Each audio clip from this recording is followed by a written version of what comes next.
The Matching System Chapter 1. The cards at Brookstone Elementary. Every 5th grade student received a pale blue card. The teachers called it the Future Compatibility Survey. The students called it the Match Card. Write honestly, their teacher instructed. Your answers will help the district select a suitable partner for you when you enter middle school. Nobody questioned why 10-year-olds were being asked to design their future relationships. The matching system had existed longer than any of them had been alive. Parents praised it for eliminating rejection. Teachers claimed it prevented loneliness. Posters in the hallways displayed smiling couples beneath cheerful slogans. No one left alone. The system knows your heart. A perfect match creates a perfect future. Mark stared at the 3 questions printed on his card. What qualities do you want in a partner? How should your partner treat you? What role do you want in the relationship? Mark was already unusually tall. Even at 10, he stood above most of his teachers. He had black hair, bright blue eyes, and the long, coordinated frame of a natural athlete. Basketball was the one place where he never felt awkward. On the court, he knew exactly where to move. Everywhere else, he hesitated.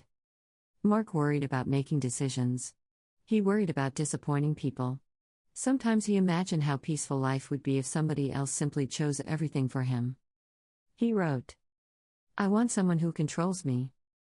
I want someone who does everything for me. I want someone who makes sure I eat enough. After thinking for a moment, he added, I want someone confident who tells me what to do.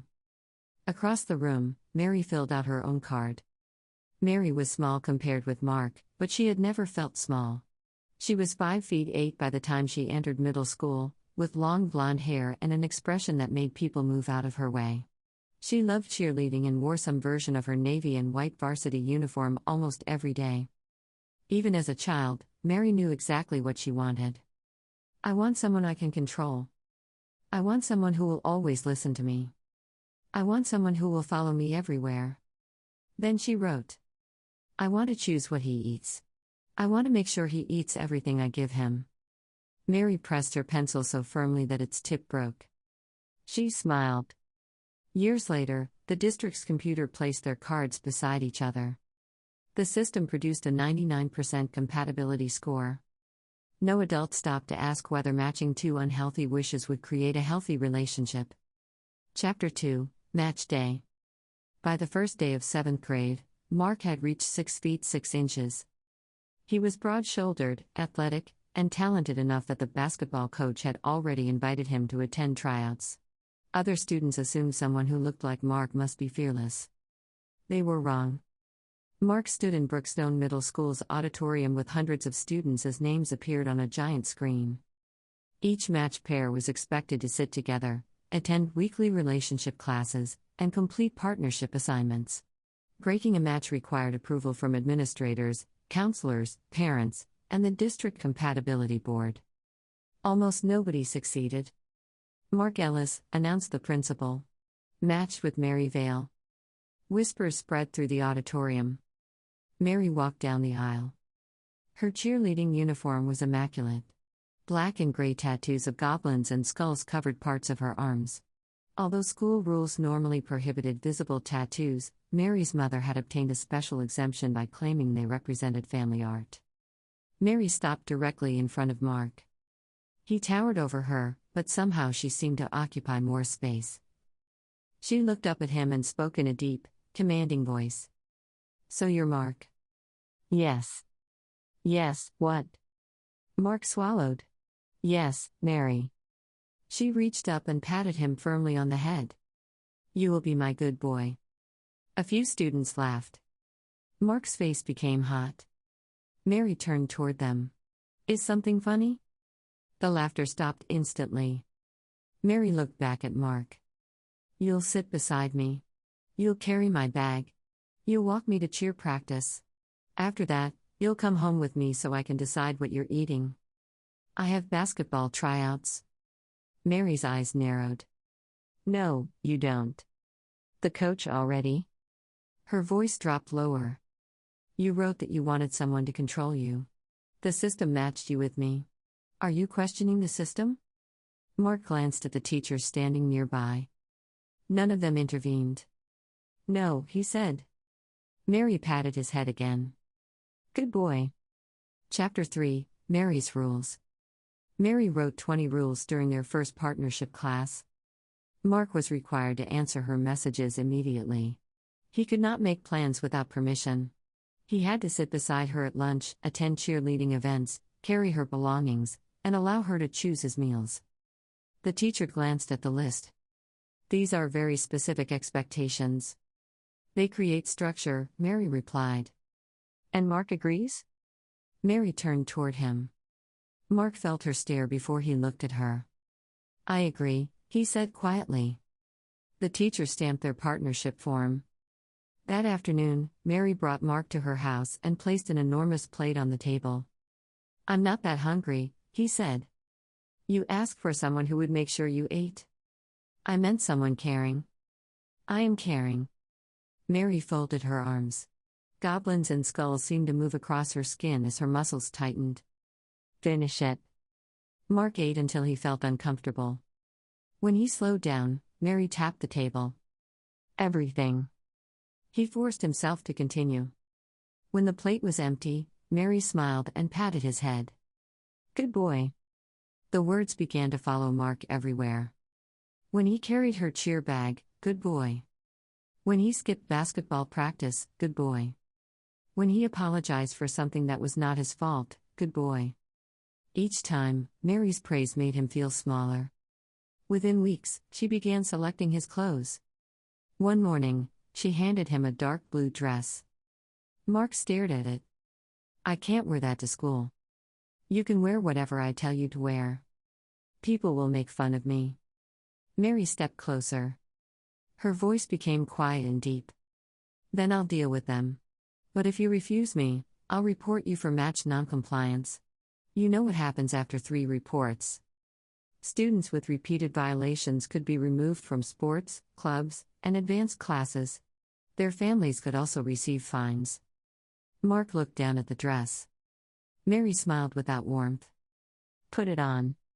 Chapter 4, The Feminist Club. Mary introduced Mark to the school's feminist club the following Wednesday. The club met in an unused music room. Despite its name, it had no official teacher-supervisor and spent little time discussing equality. Mary had gradually turned it into her private social circle. Foxtrot sat nearest the door. She was thoughtful and soft-spoken, with a habit of observing before speaking. Pinkie Pie sat backward in a chair, her dyed pink hair covering one eye. She stood only 5'4" but challenged nearly every rule the school created. Her match, Mel, was a 7-foot-tall student who rarely spoke during meetings and appeared exhausted by Pinkie Pie's constant sarcasm. Alexandra had brown hair, a smug smile, and the ability to make any insult sound like an intelligent observation. Elizabeth sat in the corner with a handheld game. Her match, a 5'5" boy named Daniel, wore glasses and usually played beside her. Mary entered with Mark following behind her. Mark wore the dress she had selected. Pinkie Pie looked him up and down. Well, she said, the system certainly produced something interesting. Alexandra laughed. Mary placed a hand on Mark's shoulder. I choose his clothes now. Foxtrot frowned. Did Mark choose that? He chose me. That isn't the same thing. Mary's expression hardened. Be careful, Foxtrot. Foxtrot did not look away. I'm asking him. Everyone turned toward Mark. Mary's fingers tightened slightly against his shoulder. Mark knew what answer she expected. It's fine, he said. Foxtrot watched him carefully. It was obvious she did not believe him. Mary led Mark to a chair beside hers. He also quit basketball. I didn't exactly, Mark began. Mary looked at him. He stopped. You will cheer for me instead, she said. Won't you? Mark lowered his eyes. Yes. Mary patted his head. Good boy. Pinkie Pie sighed dramatically. This meeting has the energy of a villain's headquarters. Alexandra smirked. At least villains usually have better uniforms. Foxtrot stood. Stop it. Both of you. Mary leaned back in her chair. You seem very interested in how I manage my match. I'm interested because he looks frightened. The room became silent. Mary's deep voice filled it. He isn't frightened. Mark's hands trembled in his lap. Foxtrot saw them. Chapter 5, No Basketball. The basketball coach found Mark outside the gym a week later. You missed every tryout, Coach Harris said. I kept a place open because I know how talented you are. Mark glanced down the corridor. Mary was at cheer practice. I'm not allowed to play. Coach Harris frowned. Not allowed by whom? My match. That isn't how relationships work. It's how the matching system works. No. The system assigns companionship. It does not give someone ownership over you. Mark almost laughed. Every adult said that, yet every official form instructed students to respect their match's authority, avoid conflict, and preserve compatibility. Coach Harris handed him a basketball. Take one shot. Mark hesitated before stepping onto the court. The moment the ball touched his hands, his body remembered who he had been. He dribbled, moved toward the basket, and made a smooth jump shot. For the first time in months, he smiled. Then Mary's voice echoed from the doorway. What are you doing? Mark froze. Mary walked toward him, still wearing her cheerleading uniform. Her tattoos showed beneath the gym lights. Coach Harris stepped between them. He's playing basketball. He belongs at my practice. He belongs wherever he chooses to be. Mary's face remained calm, but her voice became colder. Move. I'm an adult and a member of staff. You don't order me around. Mary stared at him. Coach Harris did not move. For once, intimidation failed. But Mark remained afraid. Mary turned her attention to him. Give me the ball. Mark held it tightly. Mark, Coach Harris said, you do not have to obey her. Mary spoke over him. Think carefully about what happens if you embarrass me. Mark pictured the noncompliance reports. He pictured the school calling his parents. He pictured Mary waiting for him after class. He handed her the basketball. Mary dropped it. You're coming with me. Mark followed. Behind him, Coach Harris called out, This is not finished. Mary waited until they reached an empty hallway. Then she faced Mark. You made me look weak. I only took one shot. You disobeyed me. I miss playing. You have me. You don't need basketball. That isn't fair. Mary stepped closer. What did you say? Mark's courage vanished. Nothing. She patted his head, harder than usual. Good boy. Chapter 6, Foxtrot's Warning. Foxtrot found Mark alone in the library. Mary had ordered him to complete her history assignment while she attended cheer practice. Foxtrot sat across from him. You need help. Mark kept writing. I'm fine. No, you aren't. She'll be angry if she sees us talking. That sentence proves my point. Mark looked toward the door. Foxtrot lowered her voice. Controlling your food, clothes, sports, friendships, and schoolwork is abuse. The computer said we were 99% compatible. The computer matched your childhood insecurities with her desire for power. Mark stared at the assignment. I asked for someone controlling. You were 10. I still wrote it. A child cannot consent to years of mistreatment because of one sentence on a school form. Foxtrot slid a folded piece of paper toward him. It contained the number of an independent youth advocate who challenged matching system decisions. Call them. Mary's voice came from behind the bookshelf. Call whom? Foxtrot stood. Mary walked into view, her expression unreadable. Were you interfering with my match again? I was helping him. He doesn't need your help. Yes, he does. Mary stepped toward her. Mark had seen Mary frighten students and even some teachers, but Foxtrot remained still. You should leave, Mary said. No. Mary's jaw tightened. Pinkie Pie appeared at the end of the aisle with Mal behind her. Oh, good, Pinkie Pie said. Another completely normal conversation where nobody is acting like a dictator. Alexandra and Elizabeth followed. Mary looked around the group. Mark, tell them you don't want Foxtrot's help. Mark looked at Foxtrot. Then he looked at Mary. The entire room seemed to wait for his answer. I don't want trouble, he whispered. Mary smiled. That wasn't the question. Mark's voice shook. I don't want her help. Foxtrot looked disappointed, but not angry. She picked up the folded paper. Before leaving, she slipped it into Mark's open backpack. Mary did not notice. Chapter 7: The Breaking Point. Mary's control intensified. She increased Mark's portions and became furious whenever he left food unfinished. She required him to sit through every cheerleading practice and carry signs praising her at competitions. She submitted assignments under his name so he would have less time for anything outside their match. Mark became tired constantly. Walking upstairs left him breathless. He stopped visiting the gym because Mary monitored his schedule. His confidence disappeared along with his independence. Teachers noticed. They wrote comments but did nothing. Mark appears withdrawn. Mark has stopped participating. Mark's athletic performance has declined. Possible relationship difficulties. Each report was sent to the same compatibility office that had created the match. The office replied with identical advice. Students should communicate and recommit to their assigned roles. At the next club meeting, Mary placed another large container of food in front of Mark. I can't finish this, he said. Yes, you can. I feel sick. You always complain. Foxtrot stood. Stop forcing him. Alexandra rolled her eyes. Here we go again. Pinkie Pie pointed at Mary with a game controller she had borrowed from Elizabeth. For once, I agree with Foxtrot. He looks terrible. Elizabeth finally glanced up from her screen. He does. Mary's gaze swept across them. You're all being dramatic.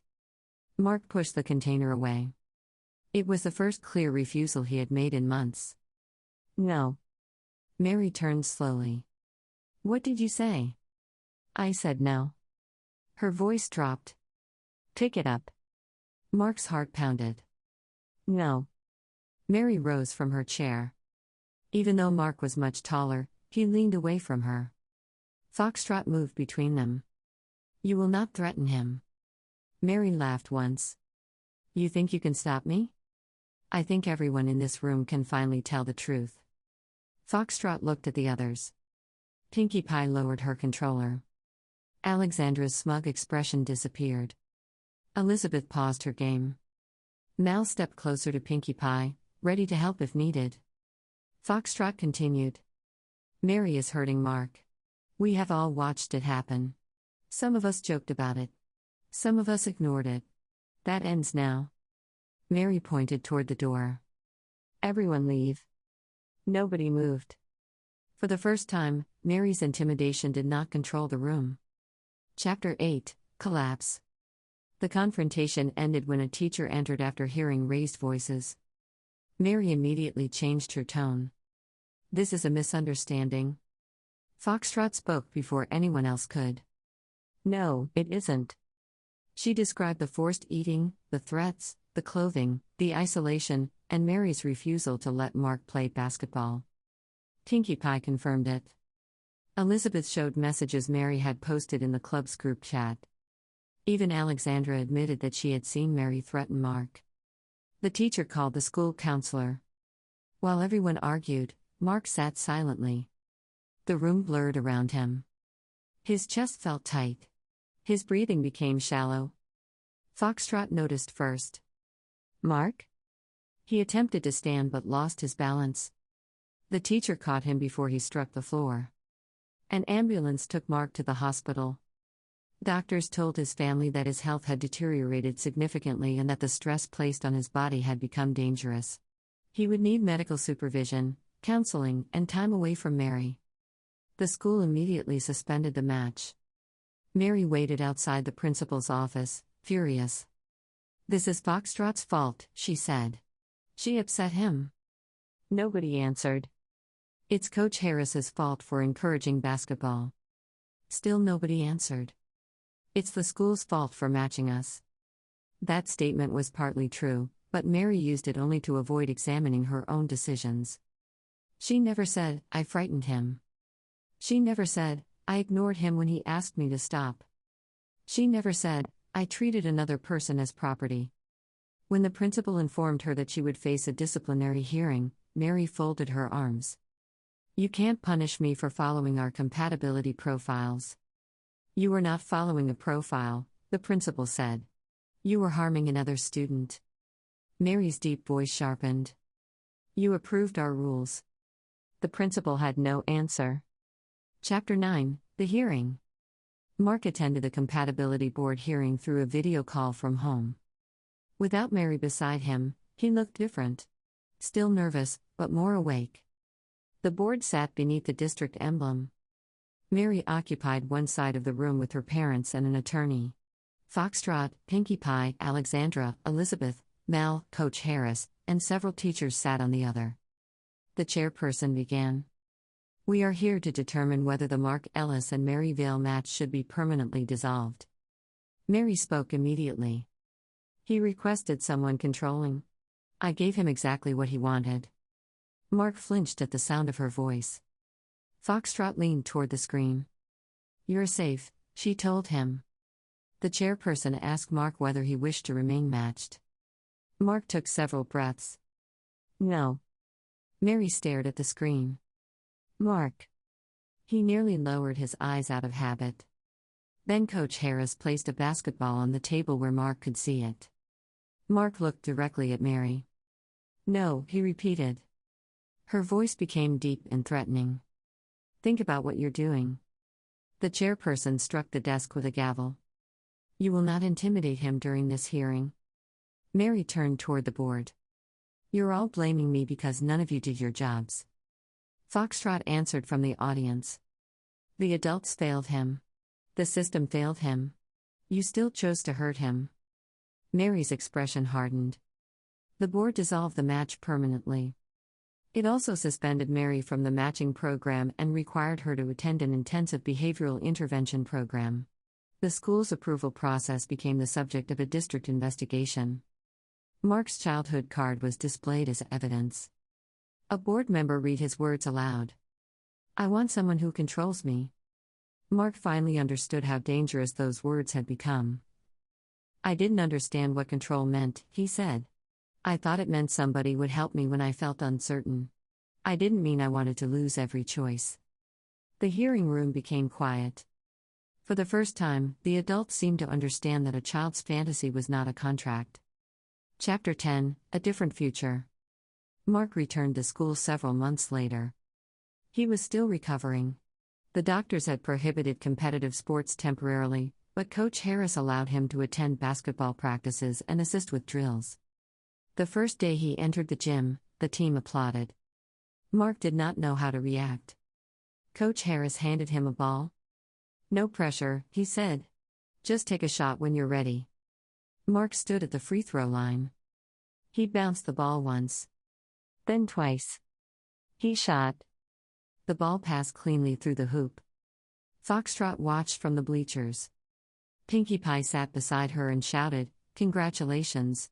You have successfully performed the basic function of basketball." Mal laughed. Elizabeth was playing a game but looked up long enough to give Mark a thumbs up. Alexandra approached him after practice. "I owe you an apology," she said. "I joined in because I thought being cruel made me look confident." Mark nodded. "Thank you for saying it." The feminist club changed as well. With an actual faculty supervisor, it began discussing equality, consent, stereotypes, and the difference between support and control. Foxtrot became its president. Pinkie Pie became vice president, mostly because nobody else could endure debating her. The district suspended the matching system while investigators reviewed thousands of student partnerships. Parents protested. Politicians argued.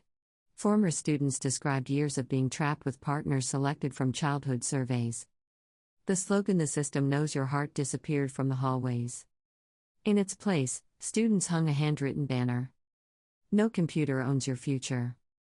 Mary remained convinced that everyone had betrayed her. She blamed Mark, Foxtrot, the teachers, the board, and the school.